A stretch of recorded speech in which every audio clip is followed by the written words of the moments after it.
창세기 28장 10절에서 22절을 중심으로 첫 걸음부터 배우자는 말씀을 드리겠습니다. 오늘 본문은 야곱의 생애 가운데서 아주 중요한 순간 중에 하나입니다. 그가 고향에서 잘 자라나다가 이 타향으로 객기 생활을 시작하고 있어요. 그런데다가 밤에 하나님을 만나요. 이런 것을 종합해서 봤을 때 야곱의 생애가 실제로 변하는 첫걸음이 아닌가 이렇게 보여져요. 하나님께서 오늘을 기점으로 7번을 야곱에게 나타나세요. 근데 그 순간을 통해 가지고 야곱의 신앙이, 또 야곱의 삶이 바뀌어나가는 이런 점들을 보면서 이 첫 시간을 우리가 잘 배워서 우리도 신앙의 첫걸음부터 다시 점검하고 다시 정립하자, 그런 의도로 말씀을 드리려고 합니다. 여러분들은 신앙생활을 어떻게 했습니까? 무슨 말이냐면은 신앙생활을 시작할 때 신앙이 확실해졌습니까? 아니면 어느 정도 믿다가 확실해졌습니까? 여기서 핵심은 이겁니다. 확실해지는 것. 이게 중요해요.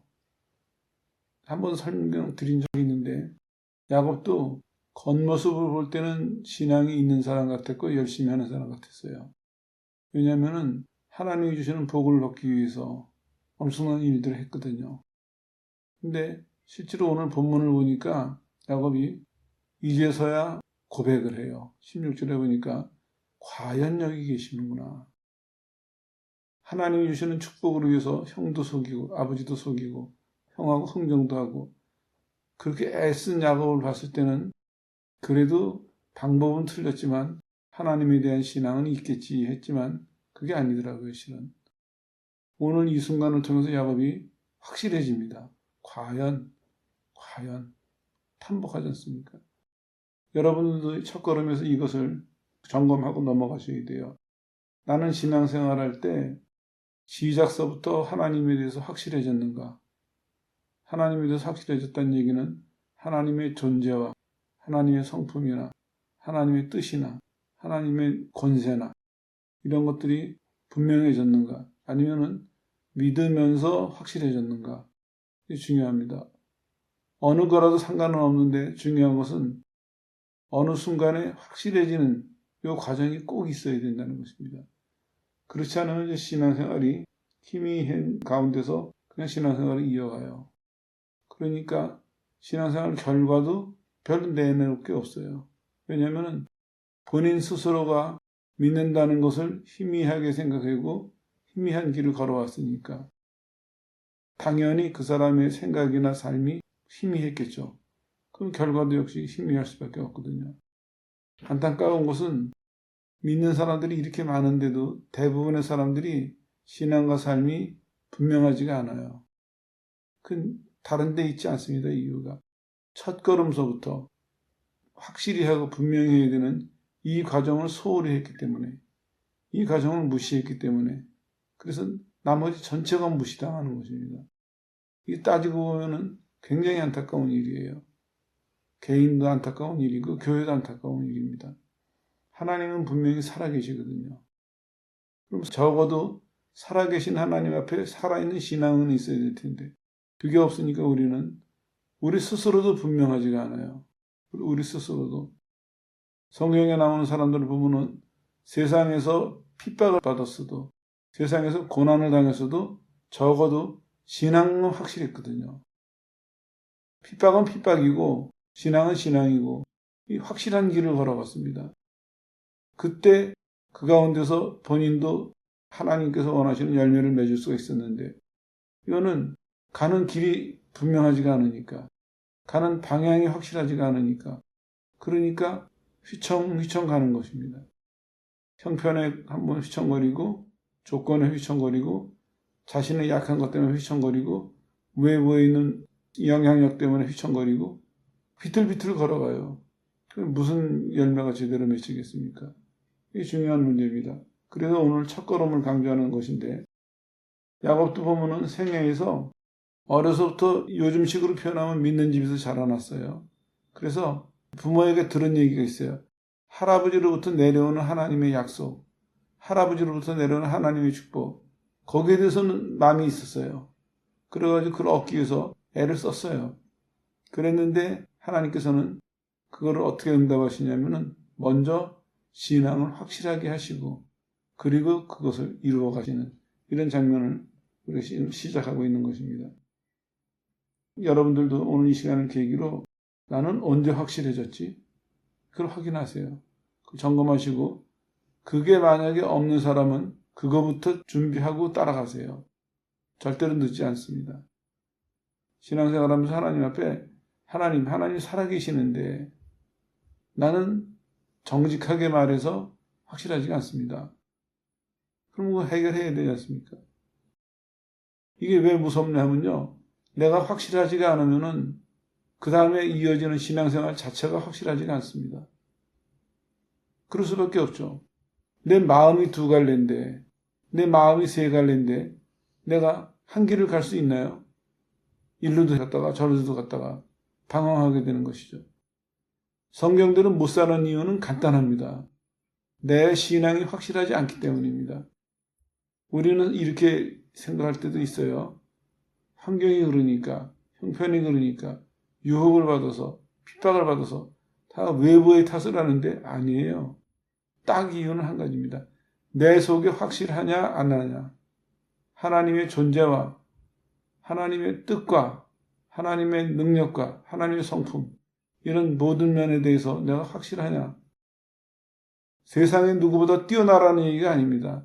작아도 좋은데 중요한 것은 확실하냐 아니냐입니다. 작은 거라도 내가 확실하면은 요한계시록을 보세요. 계시록에 보면은 빌라델비아 교회인데 이렇게 말씀하세요. 너가 적은 능력을 가졌지만 그러나 내 말대로 순종했고 믿음을 배반하지 않았다. 믿음을 저버리지 않았다. 말씀하고 있었어요. 칭찬하셨어요. 내가 승리한 자에게 주는 축복은 너한테 줄 것이다. 하나님은 크냐 작으냐보다도 먼저 분명하냐 아니냐 이걸 먼저 생각하세요. 우리도 첫걸음에서 점검해야 될 것이 바로 이 점입니다. 나는 언제 신앙이 확실해졌지? 나는 언제 하나님이 확실해졌지? 그것이 오늘 우리의 주제고 과제인 것입니다. 좀 더 구체적으로 보면요. 하나님께서 이 과정을 인도해 가실 때 이렇게 하세요. 예비 은혜를 주세요. 예비 은혜를. 여기 보니까 내용은 다 아시는 내용이에요. 형이 죽이려고 하니까 야곱이 엄마의 조언을 듣고 외삼촌 집으로 지금 피난 가는 중이에요. 가다가 지쳐가지고 한 800km 정도 갔겠죠. 지쳤어요. 그래서 이제 밤에 노숙을 하게 됐는데 근데 10절서부터 보니까 노숙을 하다가 꿈에서 사닥다리를 봤어요. 사닥다리가 하늘까지 닿았는데 천사가 오르락 내리락 하고 있어요. 그러고 나서 그 우위에 계신 하나님을 봐요. 이 앞부분, 이걸 예비 은혜라고 지금 설명을 드리는 거예요. 중요한 거는 13절서부터 하나님께서 나타나셔서 이제 말씀을 하시는데 그 전에 뭘 주시냐면 예비 은혜를 주세요. 왜 그러냐? 야곱이 하나님에 대해서 지금 별로 가진 게 없거든요. 그러니까 하나님이 앞으로 말씀하실, 앞으로 인도하실 것에 대해서 잘 받아들일 수 있도록 은혜를 미리 주시는 거예요. 하나님의 존재에 대해서도 하나님이 앞으로 하실 일에 대해서도 야곱에게 미리, 물론 이제 은혜는 다 미리 주시는 성격이 있는데 그 중에서도 특별히 앞부분, 이건 이제 예비 은혜다. 진짜 은혜를 받기 위해서 예비적인 은혜를 주신다. 이렇게 이해를 돕기 위해서 예비 은혜라는 단어를 썼는데 아무튼 정리를 했습니다. 하나님께서 야곱을 준비시키고 계세요, 지금. 이걸 왜 설명드리냐면은 사람들이 이제 오해를 해요. 무슨 오해를 하냐면 신앙생활 하면서 깨닫는 것도 생기고 경험도 하거든요. 그러면 사람들 생각엔 은혜 받았다 이렇게 생각해요. 틀린 말은 아니에요. 근데 중요한 것은 그게 끝이 돼서는 안 돼요. 이게 문제예요. 많은 사람들이 그 선에서 서 있어요. 받았다고. 그리고 그거 가지고 자기 나름대로 이해하고 자기 나름대로 삶에 또 적용도 해보고 그냥 그러고 살아요. 근데 하나님 입장에서 보세요. 조금 전에는 사람 입장에서 본 것이고 하나님 입장에서 보면요. 하나님이 은혜를 주셨는데 그냥 그것이 중간에서 멈춰 있을까요? 그렇지는 않습니다. 하나님이 은혜를 주셨을 때는 반드시 결실하게끔 되어 있습니다. 하나님 분명히 말씀하셨어요. 내 입에서 나가는 말은 하나도 땅에 떨어지지 않고 반드시 결실하고 나한테로 돌아올 것이다. 왜냐? 하나님이 누군지를 생각해야죠. 하나님께서 아무리 우리가 부족하고 연약한 인간이지만 그게 문제가 아니라 지금 하나님이 뭔가 말씀을 하시고 하나님이 뭔가 계획을 하고 인도하셨어요. 그러면은 이 결말은 반드시 나오게 돼 있어요. 왜냐? 우리 때문이 아니에요. 그 일을 시작하시고 그 일을 인도해 가시는 하나님 때문에 그런 맥락에서 본다면 하나님이 은혜를 주셨다는 얘기는 우리가 어느 한순간 그거구나 깨닫고 좋다 느끼고 그러고 끝나지는 않습니다. 하나님의 은혜는 반드시 하나님이 받으실 만한 결실로 맺어집니다. 어떤 결실이냐? 우리의 인격으로, 우리의 삶의 열매로 반드시 결실하게 돼 있어요. 그런 맥락에서 보면은 오늘 꿈에서 본 사닥다리 사건은 은혜 주시는 중에서 예비 은혜에 속한다. 이렇게 설명할 수가 있는 것이죠. 그리고 아울러서 말씀드리고 싶은 것은 신앙생활할 때 늘 예비 은혜 수준에서 머물러서는 안 돼요. 가만히 여러분들 삶을 살펴보세요. 하나님은 무슨 일을 하시기 전에 먼저 우리한테 예비 은혜를 주세요. 근데 사람들은 거기서 그냥 만족을 해요.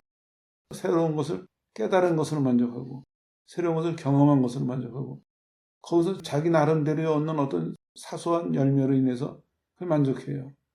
그게 아니에요. 그 생각을 그렇게 하면 안 돼요. 하나님이 은혜를 주셨다면 우리는 뭘 생각하냐면 은혜를 주신 하나님이 받으실 열매를 생각해야 돼요. 은혜를 주신 하나님이 받으실 결과를 생각해야 된다고요. 그래서 하나님이 결과를 받으시고 만족하시기 전까지는 끝난 게 아니에요. 이게 진행 중이에요. 근데 하나님은 진행하고 계시는데 사람은 멈춰버려요. 그래서 사람들을 분석을 해보면은 예비 은혜 수준에서 머무는 게 참 많이 있어요. 그러니까 모양이 안 나오는 거예요. 성경에 보면 규모가 있어라. 여러 모양으로 표현이 나와요. 예수 믿는 사람은 생각이나 삶에 있어서나 결과에 있어서나 규모가 있어야 되거든요. 모양이 나와야 돼요. 하나님이 기대하시는, 하나님이 바라시는, 하나님이 만족하시는 모양이 나와야 되는데 그거는 안 나와요. 근데 우리는 은혜 안에 있다고 생각해요. 이게 분명해져야 됩니다. 앞으로 이런 얘기들이 많이 강조가 될 텐데 왜 여호수아에서 정책이라는 주제를 가지고 여호수아를 다시 볼까요? 사도행전을 왜 성령이라는 주제로 다시 볼까요? 이유는 그겁니다. 이제 하나라도 분명히 하고 넘어가자 이겁니다. 하나씩 하나씩. 여러분들도 그렇게 생각하세요. 한 시간에 하나씩 분명히 한다. 가지고 있는 것은 더 단단하게 만들고 없는 것은 채우고 해서 이제는 그저 늘 쇼핑하듯이 쭉 둘러보고 끝내는 그냥 깨닫고 감탄하고 끝내는 것이 아니라 이제는 작은 거라도 하나씩 하나씩 매듭을 짓자. 그래서 언제든지 신앙을 위해서 하나님의 뜻을 위해서 사용할 수 있도록 하나씩 하나씩 매듭을 지어놓자. 이런 각오로 여러분들도 이 시간에 참여하시면 좋겠어요. 예비 은혜를 주셨어요. 근데 이제 문제가 뭐냐면은 좀 전에도 말씀을 드렸지만 예비 은혜를 주시는데 사람들은 이것을 자꾸 내 편에서 이해를 해요. 하나님 주시는 은혜는 영적인 거거든요. 영적인 세계를 위해서 주신 거거든요. 근데 그걸 우리는 사람 편에 자꾸 이해하려고 해요. 그러니까 영적인 세계를 위해서 주신 것을 사람 생활에서 사용을 하니까 이 제대로 사용이 안 되는 것이죠. 다시 말씀드리면요. 하나님의 은혜를 성령 안에서 신앙으로 이해를 해야 될 텐데 우리 자꾸 우리의 이성으로 이해하려고 해요. 내 입장에서, 내 위주로, 더 나아가서는 나를 위해서. 하나님의 은혜는 하나님을 위해서거든요. 하나님을 위해서. 성경에 보세요. 하나님의 은혜를 입은 사람들이 다 고백과 결과가 뭐였습니까? 다 하나님께 영광이었어요. 자기 이익을 추구한 사람은 없어요. 그 은혜가 작든지 크든지 간에 하나님의 은혜를 주셨다는 것은 하나님께 다 그 열매를 그대로 드렸어요. 오죽하면 사도 바울은 내가 나 된 것은 하나님의 은혜다 얘기했습니다. 예수를 믿고 그는 은혜 안에서 살다가 자기 삶의 전체가 이건 은혜의 결과입니다. 하나님께 그대로 다 올려드렸어요. 이게 정상이거든요. 이 정상적인 반응이라고요. 근데 그러지 못하는 사람들은 어떤 사람들이냐? 내 편에서 이해하는 거예요. 그러니까 하나님 편에 쓴 사람은 성령을 따라서 은혜를 이해하고 은혜를 따라가서 하나님이 원하시는 은혜의 결과를 맺는데, 내 편에서 보는 사람은 내 이성을 따라서 이해하고 따라가고, 그러니까 결국에 내 유익을 위한 열매를 맺을 수밖에 없다. 이런 결론이 나오는 것이죠. 그런 점들을 먼저 말씀드리고 이제 첫걸음부터 배우자 했는데, 그럼 배울 것이 뭐냐? 그것은 크게 말하면 한 가지예요. 신앙을 실제화하자. 사람들이 확실해지지 않기까지는 어떤 상태에 있냐면 관념적인 상태에 있어요. 다 알아요, 이론으로는. 그 머릿속에 있는 거거든요. 개념만 있는 거예요. 사랑해라, 그렇지. 순종해라, 충성해라. 다 개념은 있어요. 근데 실제로 그렇게 못하는 이유는 뭐냐면 이게 실제가 되지 않았어요. 현실화되지가 않았다는 거예요. 우리 머릿속에 있거나 우리 가슴속에서 감정으로만 있지 이게 옮겨져야 되거든요. 앞으로도 반복되는 얘기겠지만 신앙은 이래요. 좀 전에 왜 하나님을 실제화했을 때 하나님의 존재와 성품과 이런 걸 강조해서 말씀드렸냐면은 은혜를 받은 사람이 자기 신앙이 실제화되면 하나님 앞에 인격적인 신앙이 돼요.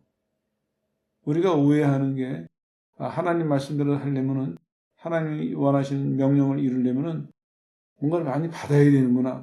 우리 자꾸 거기에 관심을 가는데 아니에요. 진짜 은혜를 받은 사람은요, 은혜를 통해 가지고 하나님에 대해서 인격적인 결단이 따라와요. 내가 능력을 많이 받는다고 일 많이 하는 거 아니에요. 정말 중요한 것은 하나님의 은혜에 눈을 뜨고 그 은혜를 근거로 하나님 앞에 인격적인 결단이 있어야 돼요. 하나님 주신 은혜나 하나님 주신 명령이나 하나님의 계획에 가치를 내가 부여해야 돼요. 이게 이만큼 소중한 거구나. 이게 이만큼 진실한 거구나. 내가 은혜 안에서 그 가치를 깨닫고 가치를 인정한 거기 때문에 나는 거기에 대한 그만한 대가를 치르는 거예요. 그러니까 내 조건과 형편을 뛰어넘어서 내가 어떤 상황에 있든지 간에 그걸 묵묵히 실천할 수가 있어요. 내가 가치를 부여했기 때문에. 이게 은혜에서 올바른 결과예요. 근데 그러지 않은 사람은 한 걸음 뛰면서 주여 다음 걸음 뛸 수 있는 힘 주십시오. 다음 걸음 뛸 수 있는 힘 주십시오. 이게 감정으로 따라가는 사람이지 인격으로 따라가는 사람은 아니거든요. 왜 인격적인 신앙을 강조하겠습니까? 그거는 은혜의 근거에서 내가 은혜를 정말 제대로 받았다면 그러면 거기에 대한 결과로서 그 은혜가 내 속에서 신앙의 실제화를 이루어야 된다는 것이죠. 구체적으로 말씀드리면 이런 것이에요. 오늘 신앙의 첫걸음에서 야곱은 하나님이 시작하시는 것을 깨달아요. 대부분 사람들이 신앙을 가진 다음에 자꾸 목표를 봐요. 나는 이런 사람이 돼야지. 예전에 우리 어렸을 때는 예수 믿으면 모든 남자들에게는 그런 시간이 다 있었어요. 예배당 몇 개 짓는 거. 80년대 넘어와서는 그게 이제 선교로 바뀌었지만 아무튼 사람들은 신앙을 가진 다음에 자꾸 나중에 어떻게 돼? 나중에 어떻게 되고 얘기를 해요. 근데 그게 아니라 시작서부터 봐야 돼요. 시작서부터. 내가 어디를 향해서 무엇을 향해서 왜 가는지 이걸 해야 되거든요. 그래서 하나님께서 야곱에게 13절에서 15절까지 하나님이 나타나셔가지고 하나님의 존재를 알려주세요. 나는 너희 조상의 하나님이다.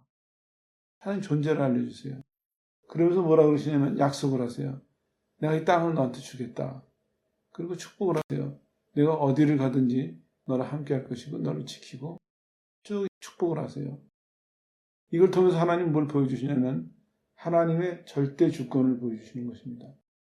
하나님이라는 존재, 나는 살아있고 나는 절대적인 존재다. 그걸 보여주세요. 그럴 때 야곱이 어떻게 됩니까? 하나님을 절대적인 존재로 이해하고 믿을 때 자연적으로 야곱은 자기를 부인하게 돼요. 이제 나는 하나님의 백성이 됐고 하나님의 다스림을 받아야 되고 하나님이 모든 걸 다 나한테 주시겠구나. 이렇게 하면서 이것이 욕심이 커지는 것이 아니라 이게 묘한 변화예요. 옛날에 야곱이었다면은 안 그래도 태어나면서도 형의 발 뒤꿈치를 잡을 만한 성격이었는데 주신다고 지금 그러니까 얼마나 더 신이 나겠어요. 근데 놀랍죠.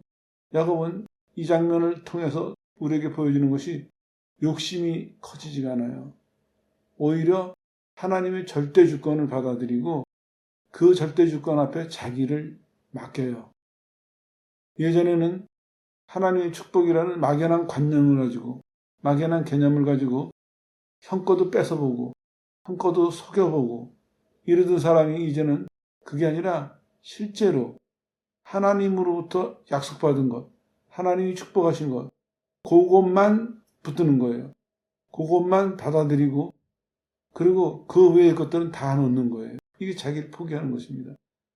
내가 예전에는 내 마음에 드는 거, 눈에 띄는 거 아무거나 다 내 마음에 쓸어 담으려고 했는데 수단과 방법을 안 가리고 이제는 그런 것이 아니라 하나님이 지정하신 것, 하나님이 약속하신 것, 하나님이 허락하신 것, 그것만 마음에 담는 변화가 일어났습니다. 이럴 수 있었던 것이 뭐냐? 바로 오늘 야곱에게 나타나셔서 그는 살아계실 뿐만 아니라 야곱에 대해서 절대적인 분이시구나. 야곱의 여태까지의 삶뿐만 아니라 미래의 모든 삶을 다스리실 절대적인 분이시구나. 하나님에 대한 절대적인 신앙이 생겼어요. 그러고 나니까 야곱이 지금 다 드러나진 않지만 하나님의 사람으로 세워지는 첫걸음이 시작이 되는 것입니다. 우리도 마찬가지예요. 우리도 신앙이 실제화되면 제일 먼저 자리 잡는 것이 뭐냐면 하나님의 절대 주권입니다. 하나님은 절대적인 분이시고 주권을 가지시는 분이다. 그게 인정이 되면요. 내 마음대로 하던 것을 많이 놓게 돼요. 내 마음대로 하던 것을 많이 멈추게 돼요. 근데 내 마음대로 하던 것을 안 넣으면서 하나님 말씀대로 산다. 이건 어렵습니다. 오른손은 하나님을 따라가면서 왼손은 계속 내가 하던 걸 하거든요. 그건 안 되는 거예요. 당연하죠. 그래서 하나님은 우리에게 신앙을 주실 때 하나님의 존재를 알려주시고 그 어떤 분이시냐? 절대적인 분이시다. 적어도 나한테는. 여기서부터 이제 이게 넓어지고 넓어져서 세상에서 모든 인간들에게, 모든 피조물에게 절대적인 분으로 하나님에 대한 이해가 점점 커지는 거거든요. 첫 걸음이 바로 이것입니다. 시작을 배워야 됩니다. 두 번째로는 고백을 합니다. 이제 16절에 보니까 야곱이 고백을 하죠. 과연 여기 계시는데 내가 알지 못했다. 분명해집니다. 하나님이 은혜를 주시니까 야곱은 하나님에 대해서 이제 확실해졌어요. 분명히 계시는 분이구나. 확실해졌습니다. 그리고 놀라운 것은 하나님께 고백을 해요. 확실해졌습니다, 이제. 이것도 왜 중요하냐면요. 내 고백을 내가 귀로 듣는 거잖아요. 그래서 이게 어떤 효과가 있냐면은 내 믿음을 견고하게 해주는 효과가 있어요. 물론 다른 사람에게 듣는 것도 중요한데 더 놀라운 것은 자기의 고백을 자기가 듣는 것 참 중요합니다. 그리고 그것이 왜 중요하냐면 내가 고백할 때 근거 없는 고백이 아니잖아요. 하나님의 은혜와 역사에 근거해서 내가 진심으로 고백한 거잖아요. 그 고백을 내가 귀로 또 들어요. 그래서 내 마음속에는 하나님은 이런 분이시다 하는 믿음이 굳게 형성돼 가는 것이죠. 굳게 세워져 가는 것입니다. 그러면서 동시에 뭐가 되냐면 하나님께 감사와 헌신이 뒤따르게 되는 것이죠. 고백도 중요한 의미가 있습니다. 기도할 때 내 기도 소리를 내가 들으면서 하는 게 유익해요. 왜냐하면은 내가 하나님께 이렇게 하겠습니다 기도를 했어요. 그러면은 이 사람이 진심으로 했다면은 살면서 안 그러고 싶을 때 마음에 걸리거든요. 내가 진심으로 고백한 것이니까. 그런 일도 있고 또 하나는 하나님에게 고백하다 보면은 계속해서 내 속의 생각이나 마음이 내 고백 쪽으로 형성이 돼가요. 그 당연하게 받아들여요. 그쪽에서 내가 그런 사람으로 세워져 가고 있어요. 그런 의미에서도 고백은 중요하죠. 고백은 하나님께만 고백을 하는 것이 아니라 고백을 통해서 자기 자신을 가르치고 자기 자신을 다스리고 그래서 결국에는 자기를 절제하는데 유익을 얻어요. 대부분의 사람들이 자기를 절제하지 못하고 덕을 세우지 못하는 이유는 뭐냐면 자기 고백과 삶이 틀려서예요. 하나님은 은혜를 주시거든요. 은혜를 바르게 따라가는 사람은 주시는 은혜의 근거에서 고백하게 되고 고백에 의해서 신앙이 견고해지고 신앙의 모양을 갖춰가고 이렇게 계속해서 유익한 쪽으로 성장을 하는데 그렇지 못하는 사람은 고백이 거짓이거나 아니면 고백에 대해서 마음이 안 실렸거나 무책임하게 고백했거나 이랬을 때는 신앙이 세워져 가진 않겠죠. 그런 차이가 있습니다. 그 다음에 이제 헌신을 하게 돼요. 하나님에 대해서 절대 주권을 받아들이고 고백하고 나니까 헌신이 따라와요. 17절에서 19절에 보니까 이렇게 얘기를 해요. 여기가 하나님의 전입니다. 하늘문입니다. 이렇게 얘기를 해요. 그 다음에 이제 돌기둥을 세워놓고 기름 붓고 하나님께 예배하죠. 보세요. 하나님에 대해서 분명해지니까 그 다음에 나오는 반응이 뭡니까? 자연적인 헌신이 와요. 하나님께 예배해요. 예배. 하나님을 섬기는 마음이 자기 마음속에서 스스로 생겨나요. 그리고 그 하나님을 섬기려고 하는 마음이 하나님에게 뭔가 고백으로 행동으로 표현이 돼요. 이게 신앙생활입니다. 성경은 그런 표현을 길을 안내해 주는 것이지 성경이 우리에게 강요하고 있는 것은 아니거든요. 근데 중요한 것은 하나님께 바르게 은혜를 받은 사람, 신앙의 첫 단계를 바르게 디딘 사람들은 그 사람 마음속에 하나님을 예배하려고 하는, 하나님을 예배하고자 하는 열망이 그 속에 늘 마음속에 있어요.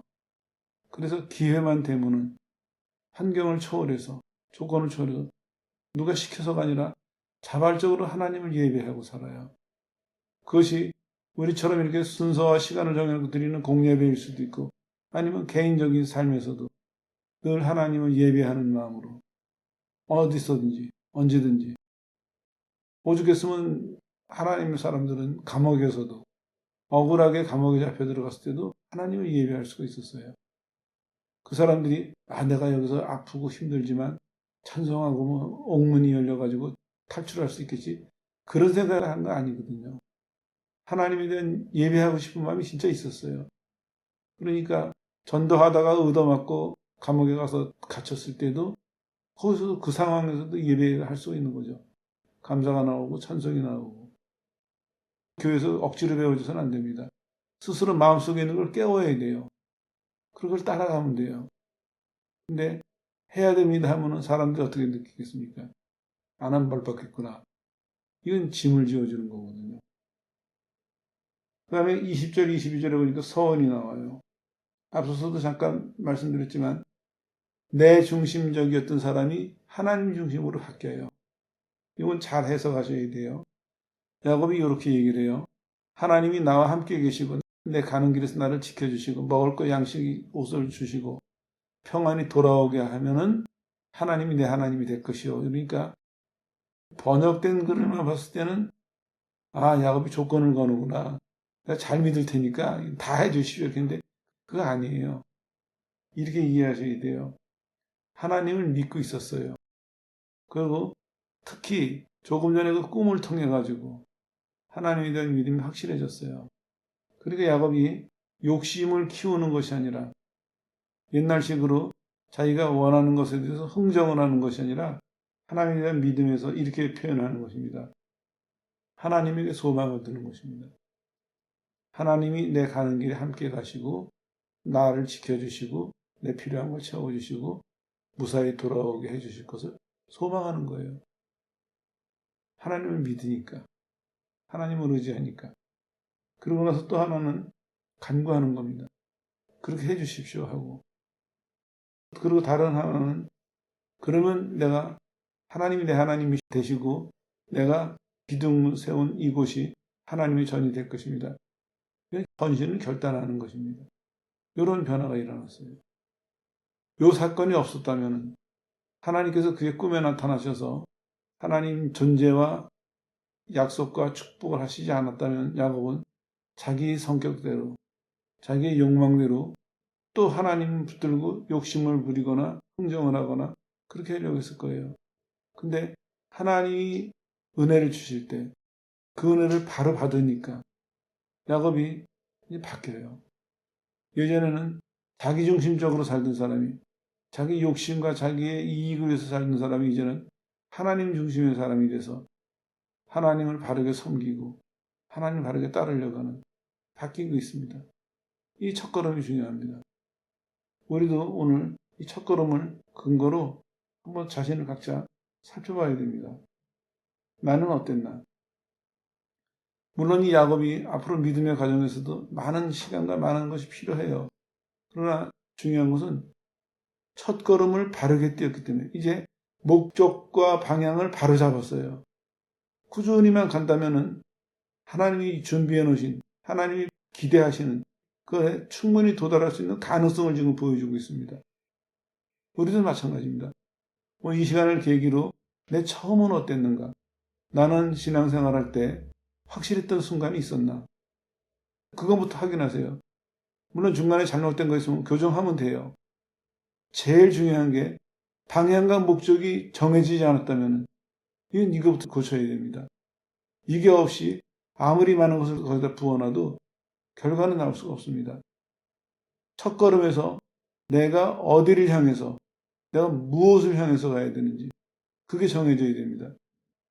그래서 하나님은 우리를 구원하실 때, 우리에게 은혜를 주실 때 우리가 그것을 충분히 받아들일 수 있도록 예비 은혜를 주시고 또 정말 주고자 하시는 은혜를 통해 가지고 하나님이 누구신지, 우리가 무엇을 해야 되는지 깨닫게 하시고 우리 입으로 고백하게 하시고 우리 마음에서 헌신하게 하시고 그 이후에 그 길을 쭉 따라오도록 그렇게 인도해 가실 거거든요. 이 시간을 계기로 살펴보십시오. 그래서 희미하거나 없는 것 같이 여기지만 괜찮습니다. 두려워하시지 말고 구하세요. 지금이라도 분명히 하고 가면 절대 늦지 않습니다. 하나님은 계획을 이루십니다. 우리가 생각하기에는 많은 시간이 흘러갔다고 생각하지만 하나님 입장은 그렇지 않습니다. 하나님은 이루실 수 있는 분이기 때문에 개의치 않으십니다. 여러분들도 두려워 마시고 이 시간에 내 첫걸음은 어땠는가? 적어도 분명했는가? 하나님에 대해서 분명했는가? 그 하나님이 분명한 그 신앙 가지고 내가 믿는 방향과 목적이 분명했는가? 이거 하나를 꼭 확인하시고 이 문제를 해결하셔서 앞으로 여러분의 신앙생활이 좀 더 충만하고 좀 더 풍성한 그런 신앙생활 되시기를 주 예수 이름으로 축원합니다.